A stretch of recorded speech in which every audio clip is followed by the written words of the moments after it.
The thing that got my attention, Dale, when you reached out here is that I have been doing this like you for a long time.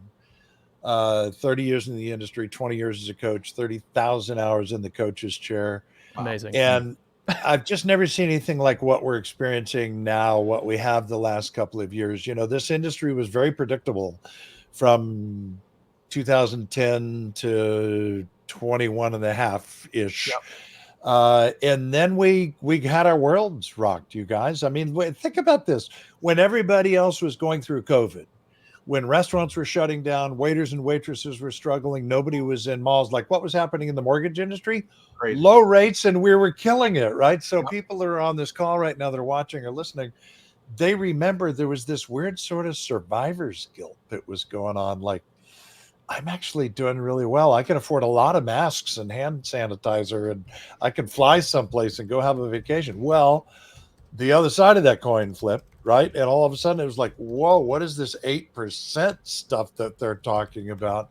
And so when the industry came to a screeching halt, everybody on this call has had their experiences of talking to people, coaching people who were just really struggling. And so that's why when we were talking about what would be the topic of the first show, anxiety to me is just the one that jumped out at me. And man, we all know, we've all experienced it. I know I have. I remember days years ago where I had nothing but myself to lean on.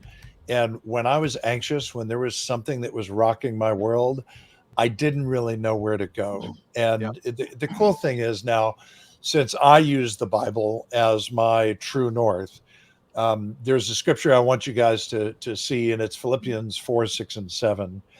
And the beautiful thing about this is just think about this, you guys. Do not be anxious about anything, but in every situation, by prayer and petition, it just means just bringing it to God, nothing fancy, with thanksgiving, not with complaint, with thanksgiving, that you request to God. To me, there's a peace that surpasses all understanding that is only known for this reason.